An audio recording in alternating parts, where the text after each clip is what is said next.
one who's going to be seeing it. It's recording. Hi there, so my name is Nick, and today I'm going to be working with you performing an abdominal exam.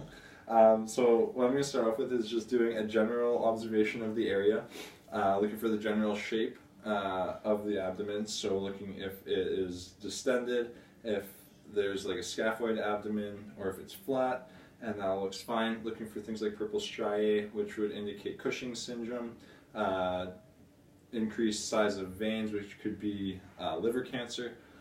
Things like that, and everything looks fine and healthy. A couple of birthmarks, but that's not a big deal. So I'm going to move into the auscultation here. So I'm going to start by just listening for the sounds starting from the right lower quadrant, and then working my way around just for things like gaseous distension and things like that.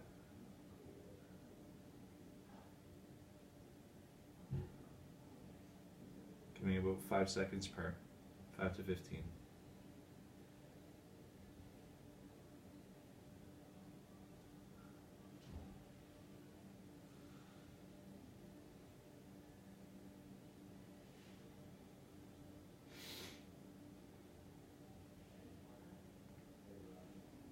Perfect.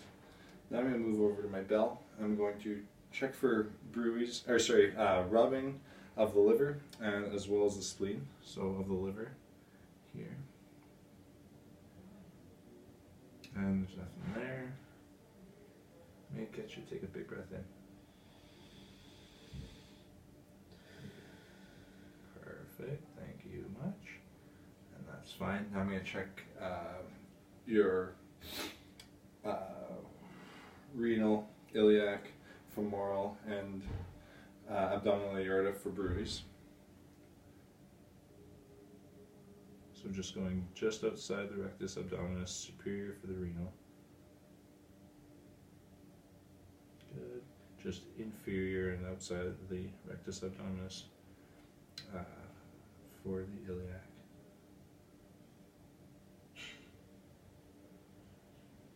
And I'm just going to be slipping this right around your femoral artery.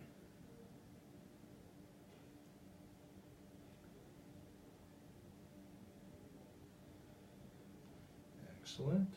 And then just a little superior to the left for your abdominal aorta. Perfect. Alright, now I'm going to move into the percussion. So what I'm going to be doing is I'm going to percuss to try and find, I'm going to be just going through the area, looking for differences, maybe some dullness that might contribute to, it might be a tumor. I'm not saying you have a tumor, but just checking for things that might contribute to a strange dullness in the abdomen. So I'm just going to start here, the mid-sternal line. Good. Mid-clavicular line, and that's nice and resonant or tympanic, and anterior axillary. Good. Good. Excellent. Now I'm going to be finding the general size of your liver. So what I'm going to get you is to displace your breast tissue upwards on your right breast. Perfect. Yep, that's your right. Yes, excellent. I'm just going to be percussing down here to find. Alright, so I'm going to get you to place your one finger. You can let go of your breast now. And just place your finger there. Thank you very much. I'm going to work my way up here. Right there. So it's well within the 6 to 12 centimeter size for a liver. So your liver seems nice and proportionate. No hepatomegaly or anything like that. So that's excellent. And now I'm going to get you to take a deep breath in here. I'm going to be going at your lowest intercostal space. Perfect. And there's no change to dullness from resonance, so you don't have splenomegaly either, which is just great. Excellent. So now we're done with the percussion. Now I'm going to move into the palpation. So I'm going to start off just a nice little palpation of all the quadrants here. Feeling for any protrusions. Now while I'm doing this, I also did this visually earlier, but I'm also looking for any thing that might be protruding, which could be a hernia or anything like that. And if I did see something that caused concern, I would get them to breathe in, turn their head away and cough, and if it protruded, I would think it would be an intramural hernia, and then, or lesion, and if it went back in, so disappeared, it would be an intra-abdominal, but she has nothing to be concerned about with that. And now, after that palpation, I'm going to go a little deeper, since it caused no pain. Again, feeling for any changes in texture or anything down in the abdomen that might be cause for concern, but there's nothing there. Excellent. So I'm going to do a couple of special tests here.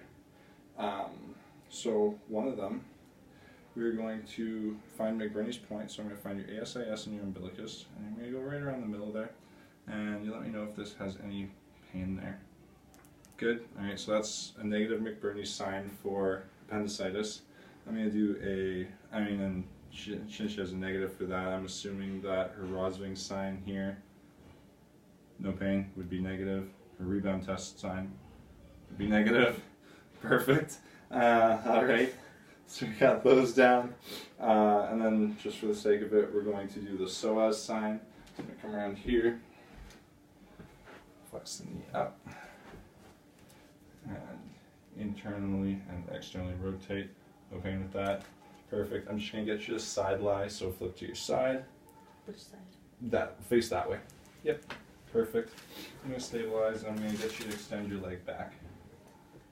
Perfect. Back that way. Oh, perfect. farther. Thank you. Yeah. And no pain with that? No. Excellent. Perfect.